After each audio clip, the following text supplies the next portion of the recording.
Au nom du Père et du Fils et du Saint-Esprit.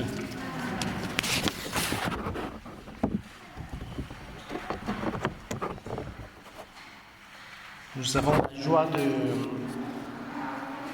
de reprendre depuis quelques jours notre activité paroissiale et de pouvoir tous ensemble participer à ce qui est essentiel dans notre vie chrétienne, qui est l'Eucharistie. Je pense que nous avons eu tous ce sentiment de manque du Seigneur à travers les sacrements que par obligation, nous avons dû obéir et pas venir dans nos églises. Et même si nous nous trouvons toujours dans les mains providentielles du Seigneur, c'est vrai que c'est quelque chose qui vous a manqué, pas moi parce que j'ai célébré tous les jours la messe quand même, mais pour les laïcs, c'est quelque chose qui nous manque, qui vous a manqué. Mais nous revenons, et toujours en espérant que nous soyons toujours forts dans notre engagement chrétien, dans notre foi. Et nous revenons avec ces messes qui sont en fait le centre des mystères que le Seigneur nous propose. Aujourd'hui, c'est la Sainte Trinité. Dimanche dernier, on a fêté la Pentecôte et dimanche prochain, nous allons fêter tous ensemble le Saint-Sacrement. Concernant la fête d'aujourd'hui, comme tout, c'est un mystère qui nous revient à toujours penser à Dieu, le Seigneur Tout-Puissant, qui est Père, Fils et Saint-Esprit. Alors nous avons cette belle tradition depuis le début de l'Église, dans laquelle nous invoquons le Seigneur chaque fois que nous faisons le signe de la croix. C'est-à-dire que lorsque vous commencez votre prière, normalement vous le faites toujours en invoquant ce mystère de la Sainte Trinité, en disant « Au nom du Père et du Fils et du Saint-Esprit ». Mais ce mystère, qui est au centre aussi de notre vie chrétienne, nous invite à comprendre trois choses, en fait. L'amour du Père, qui est le Créateur, le Fils, qui, par amour, nous a sauvés, le Sauveur, et l'Esprit Saint, que par amour, viennent pour nous éclairer et renouveler la face de la terre grâce à son souffle d'amour. Alors tout ce mystère de la Trinité et ce qu'on appelle aussi l'inhabitation trinitaire, c'est-à-dire demander que le Seigneur vienne habiter dans notre cœur, part d'une base qui est très importante à méditer, que c'est l'amour de Dieu. Parce que c'est par amour que Dieu, le Père, nous a créés. C'est également par amour que son Fils est venu sur terre pour nous sauver à cause de la révolte de l'homme et du péché originel. Et c'est par amour que l'Esprit Saint vienne, comme l'a médité dimanche dernier, vienne éclairer et vienne renouveler la face de la terre grâce à son souffle d'amour, comme je viens de vous expliquer. C'est l'amour.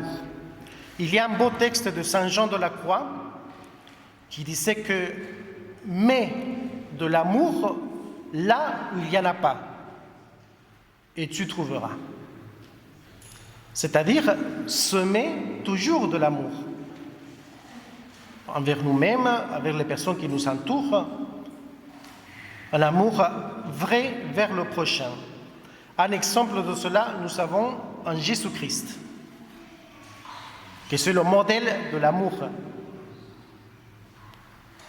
Car Dieu a tant aimé le monde qu'il a donné son Fils unique, afin que tout homme qui croit en lui ait la vie éternelle. Voilà ce texte de Saint Jean qui nous explique un peu l'importance de l'amour de Dieu. Bon, voyez, c'est grâce à la vie et à l'amour de notre Sauveur, Jésus, grâce à sa mort sous la croix, qu'aujourd'hui, nous pouvons dire que lui, il nous a ouvert les portes du paradis. Et il nous a fait comprendre le sens véritable de l'amour. Qu'est-ce que c'est vraiment l'amour? Alors, aujourd'hui, c'est vrai, chers frères et sœurs, qu'en parlant de l'amour, la société actuelle, c'est-à-dire les médias, le monde actuel, a détourné complètement le sens de l'amour. C'est-à-dire aujourd'hui, en parlant sincèrement, quand on entend les jeunes, ou même pas les jeunes, même les personnes adultes, parler de l'amour, c'est simplement quelque chose d'esthétique. J'aime quelqu'un parce qu'il est beau, parce qu'elle est belle, ou parce qu'il m'apporte quelque chose. C'est-à-dire un amour désordonné, un amour captatif. Je suis avec toi parce que tu m'apportes quelque chose. Et ça peut arriver dans la vie amicale. C'est-à-dire je suis avec quelqu'un parce qu'il m'apporte quelque chose, parce que je suis tellement seul qu'au moins j'ai quelqu'un avec moi. C'est bien d'avoir un ami. Mais si c'est désordonné, c'est un amour captatif, je ne veux pas la personne, je veux simplement s'accompagner. Comme un objet en fait. Et en parlant de l'amour humain, combien de désordres nous pouvons trouver à cause de cela? De croire que j'ai quelqu'un parce qu'elle me procure un certain plaisir, parce qu'elle me procure un certain soulagement, parce qu'elle fait quelque chose pour moi. Et ça, on le trouve dans notre société tous les jours. Un amour désordonné. Alors si nous contemplons le sens véritable de l'amour, c'est bien le contraire. Je ne sais pas si vous avez eu l'occasion de lire et méditer le poème de la charité de Saint Paul, apôtre, qui se trouve dans la première lettre aux Corinthiens. Lui, en parlant de l'amour, je vais vous lire le texte littéral pour que vous compreniez quel est le sens véritable de l'amour. J'aurais beau être prophète, avoir toute la science des mystères et toute la connaissance de Dieu.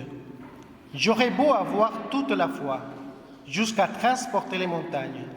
S'il me manque l'amour, je ne suis rien. J'aurais beau distribuer toute ma fortune aux affamés. J'aurais beau me faire brûler vive. S'il me manque l'amour, cela ne me sert à rien. Et là, je vais vous lire la définition de l'amour pour Saint Paul. L'amour prend patience. L'amour rend service. L'amour ne jalouse pas, il ne se vante pas, ne se gonfle pas d'orgueil. Il ne fait rien d'inconvenant, il ne cherche pas son intérêt, il ne s'emporte pas, il n'entretient pas de rancune. Il ne se réjouit pas de ce qui est injuste, mais il trouve sa joie dans ce qui est vrai, il supporte tout, il fait confiance en tout, il espère tout, il endure tout. L'amour ne passera jamais. Voilà, je pense que vous l'avez entendu, vous l'avez médité à maintes reprises, mais en parlant de l'amour trinitaire, je pense que cette définition de Saint Paul est très importante pour nous. Parce que si nous arrivons dans notre vie personnelle et spirituelle à comprendre le sens véritable de l'amour, je suis sûr et certain qu'on s'évitera beaucoup de soucis. Parce que l'amour pardonne tout. L'amour est toujours à penser à l'autre personne, pas à l'utiliser, sinon à pardonner, à l'aimer et chercher le bien pour cette personne. Pensons à l'amour entre un homme et une femme, l'amour du mariage, l'amour d'amitié, toutes sortes d'amour. Les désordres de notre société actuelle sont malheureusement à cause de la perte du sens de l'amour humain. Alors, à cette fête de la Sainte Trinité, c'est une occasion importante, en méditant bien sûr, sur ce que je viens de vous expliquer, cet amour du Créateur, du Fils notre Sauveur et de l'Esprit Saint qui renouvelle tout, de demander qu'il nous aide, que le Saint-Esprit, que le Seigneur Jésus et le Père Créateur nous aide à travailler sur le véritable sens de l'amour humain pour parvenir à comprendre l'amour divin. Cette grâce, nous la demandons à la très sainte Vierge Marie. Au nom du Père et du Fils et du Saint-Esprit.